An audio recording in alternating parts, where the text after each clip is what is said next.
You're listening to the Parents of Hardworking Teens podcast, episode 102. If your teen has had the experience of doing great 1 minute or maybe one term, but then not so great the next, and it's not because they just didn't study or put in any effort that time, then today I'm going to share what might well be going on to cause those inconsistent results and what to do about it.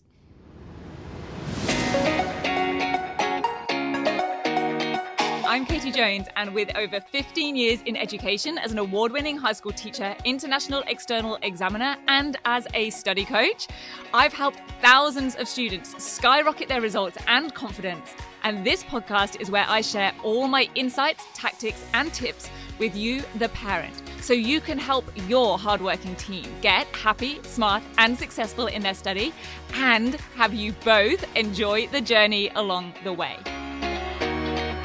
This is the Parents of Hardworking Teens podcast. Hey VIPs, how are you doing? I hope you're doing really well. I am doing great because I'm recording this in the lead up to my live Exam Success Secrets webinar. What exams demand of your teen, but schools don't teach. So if you're listening to this on the episode release day, that's the 11th of June 2024, then be sure to register right now and come to the live webinar. You can register at www.greattransformation.com/exams. Now, I am going to record the webinar, so if you're a few days beyond that, then still go to that webpage and you'll be able to access the recording. And I'm going to keep the recording available for 6 days afterwards, up until the 17th of June. So I really hope you can catch me there for that. Now, following on from exam technique that we discussed in last week's episode, and in line with the exams webinar that I'm going to be delivering 11th of June, let's talk today a little bit about results. Results in exams, yes, but also results in assignments, reports, presentations, essays, tests. If your teen has had the experience of doing great in one or more of those, 1 minute, or maybe in a particular term, but then not so great the next, then A, they're not alone, and B, I want to shed some light on why this happens, even if your teen is or has been still putting in the effort. Because of course, if they just didn't really try on that particular essay or they didn't do any revision for that exam, then it's pretty obvious why they might have gotten a lower mark. I'm not talking about those situations. I'm talking about the times when they did work hard, they put in the time and effort, they were confident with their subject content, they understood the topic, and they had done the required work or what they thought was required in the task, but then didn't have that translate into a result that matched their effort, matched their knowledge, or maybe even just matched their usual or expected level of achievement. And I've had this happen for me when I was a student and when I was a little bit older, which I'll tell you about in a second. And I've heard about this happening and seen it happening for multiple different students that I've taught, students that I've coached, students that I've worked with as a tutor or as a study coach. And I've had, unfortunately, multiple examples and stories of this happening for students. I've seen students totally ace an assignment in one term and then bomb the next. I had a student tell me that he'd just gotten an A for his physics assignment and was very pleasantly surprised by that result. And when I asked, well, do you know why you got the A? He was very honest and admitted he didn't really. He was pleased to get it, of course, but he just didn't really know exactly what he'd done differently this time or how he'd operated in a particularly good way or answered in a particularly good way to get that result. And then on the flip side, I remember a parent a while back telling me about her daughter who had spent hours on this research project for humanities, and she'd gotten really into the topic. She had well over a page of just lists of sources, and she'd submitted this hugely comprehensive research project on the topic. I really wish I could remember what the topic was or what the question was, but I can't. But what I do remember is that they came out with a D grade, which was massively disappointing for her daughter and super confusing, obviously hugely demoralizing, not least because this was one of her daughter's favorite subjects and one that she usually did pretty well in, but because of all of that time, those hours and hours and hours, she spent weeks on researching and putting together this project. So what went wrong? Because we don't tend to think so much about the ones that went right and were unexpected, even though they were high. We tend to think more about those ones that were not where we wanted them to be, that were lower than we expected or would like. Now, you might be able to guess the answer to this. You've heard me talk about it a lot of times. For the student that got the D grade, she just didn't answer the question. And of course, for the student who got the A grade, they exactly answered what the question was asking. They just did it with a bit of a lack of awareness. And I will say I've had the exact same issues happen to me, obviously most memorably when those results have not been good and I have been disappointed or confused and demoralized. And I will tell you about a slightly unexpected or surprising time when this happened. It was during my teacher training. And I did my teacher training after my first degree. I didn't know that I wanted to go and become a high school teacher from, the word go, or from doing even my initial degree. I did a postgraduate certificate of secondary education in the UK a few years after my bachelor's degree, after I'd worked in the environment and conservation industry for a few years. And so I was in my mid-20s. So this is a little bit of a vulnerable admission here from me, not least because this happened to me as I was doing my teacher training. I should have known about this stuff. But I think it's worthwhile to share this because it shows how this can happen to anyone, and it shows how early on in my teaching, before I became an examiner, before I worked with examination boards, before I was a moderator and a scrutiny panel member and an external examiner and a marker and all of those things, I still didn't have the awareness of this. Even though I was doing great in my pracs, I was doing great on my placements, I was doing great in all of the other aspects of my teacher training. Now, here's what it was. One of our major assignments was a research project based on a more pastoral rather than subject-specific or curriculum-based issue. Now, once again, I can't remember the exact title. I think I have slightly deleted this from my memory. But I know my topic was something to do with the extracurricular opportunities at a school and dual use facilities at schools. Now, this is something that happens a lot in the UK. So if, let's say, a school has a sports hall, they will sometimes hire that out to community groups, let's say in the evenings or at weekends.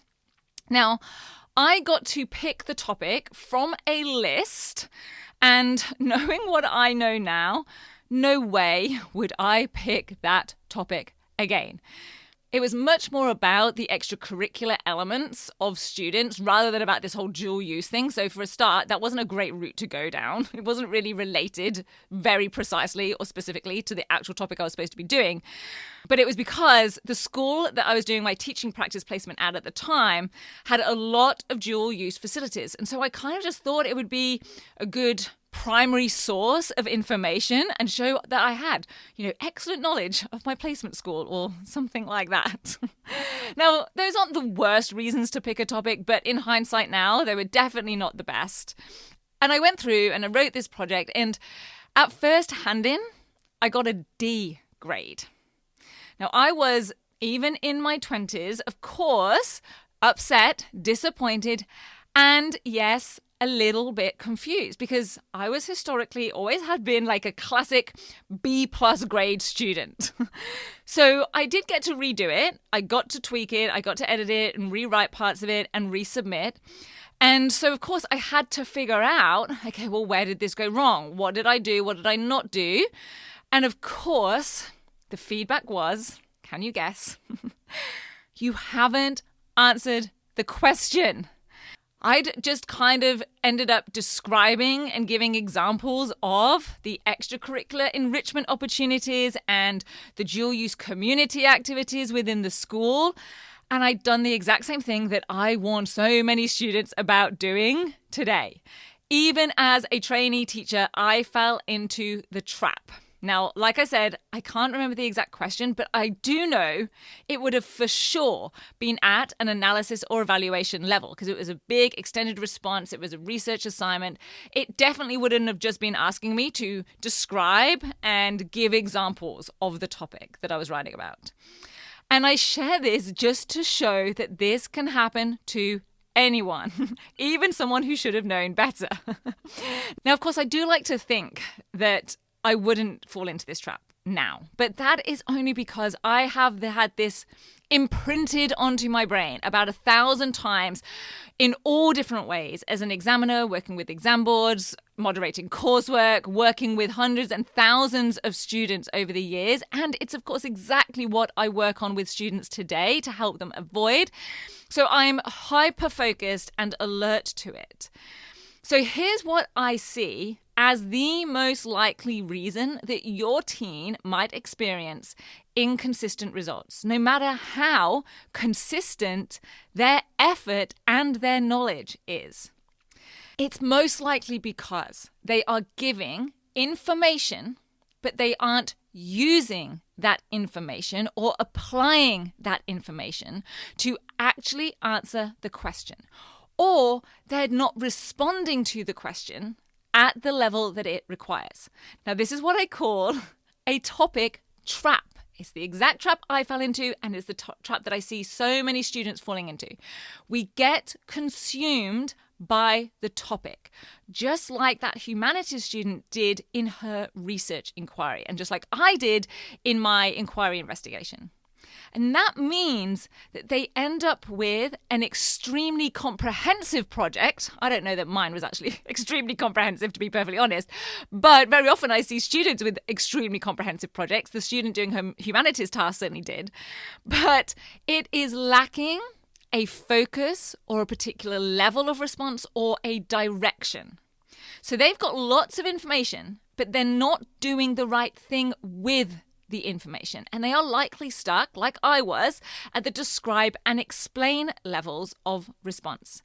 And therefore, their work is lacking that application or analysis or other higher level commands, and isn't, therefore, here's the important part, accessing any of the higher level criteria. Not only are they not achieving it, they're not even accessing the higher level criteria.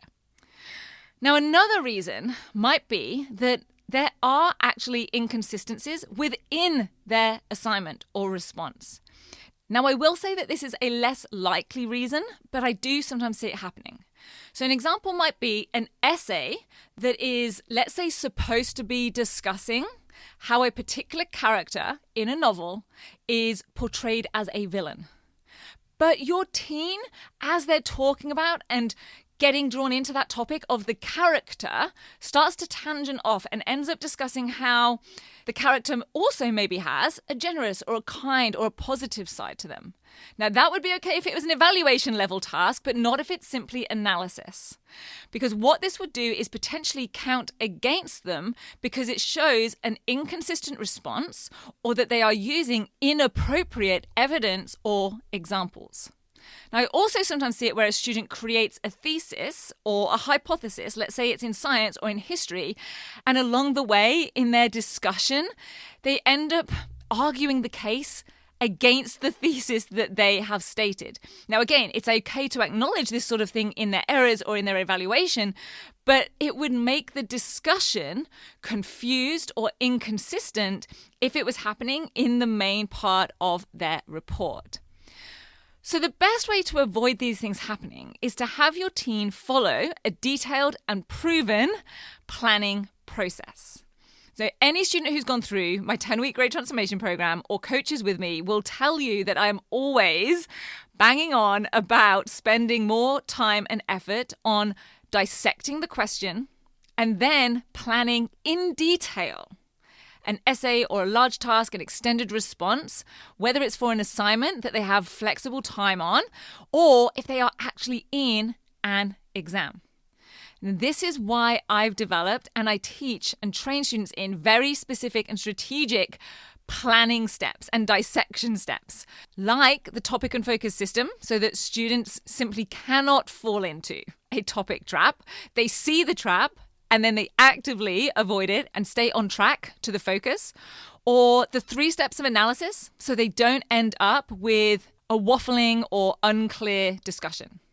So if your teen's idea of planning is simply, okay, I have my thesis and I'm going to write about these 3 topics in my 3 body paragraphs, or potentially even less, they don't have a plan. Or if they just aren't clear on exactly what the question or assignment task is asking. And a great way to test this is, can they reword it so that an 8-year-old could understand it? That's a great way to check. Do they really understand what the question or assignment task is asking? Then these are likely reasons that they're getting inconsistent results. And these are the solutions. Because sometimes they'll end up by chance just hitting it on the head. And other times they won't.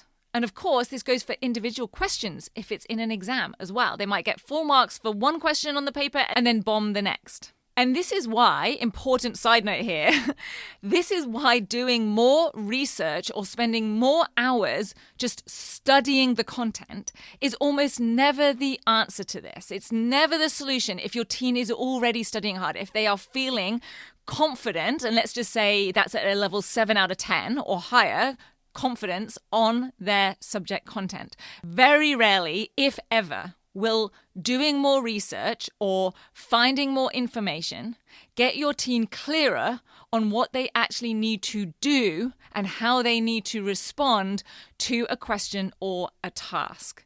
Instead, the solution is more often that they actually need a system to dissect the question, get clear on exactly what it is asking, what that marking guide will require, and then use a plan that has them put that across and do it very strategically and effectively and efficiently. So I hope this sheds some light on what might have previously been perhaps a confusing or just simply depressing situation for your teen. Now, if you'd like a couple of practical steps and systems for doing this in exams and with exam questions, then definitely register for the Exam Success Secrets webinar, What Exams Demand of Your Teen But Schools Don't Teach. It's live at 7:30 p.m. AEST on the 11th of June 2024, or you can get the recording until the 17th of June. www.gradetransformation.com/exams. I really hope that I will see you there. And if you're interested in getting this training for your teen, I will be sharing more at the end of the webinar about my 10-week grade transformation program and how your teen can be trained by me in all of this and much more to make them confident, efficient, and successful in their study. And I should say, the program is available all of the time, so go check that out no matter when you are listening to this episode. Thank you so much for listening. I will see you back here next week. Take care. Bye. If you're ready to have your teen achieve their best possible results with less stress, then I want to invite you to enroll them in the 10-week grade transformation program, where they're going to learn the key concepts, skills, and strategies to catapult their performance in assessments and exams. It's risk-free. They either achieve bigger and better results with a whole lot more confidence in 10 weeks, or we refund you in full. Just head over to www.rocksolidstudy.com/program, and I'll see you there.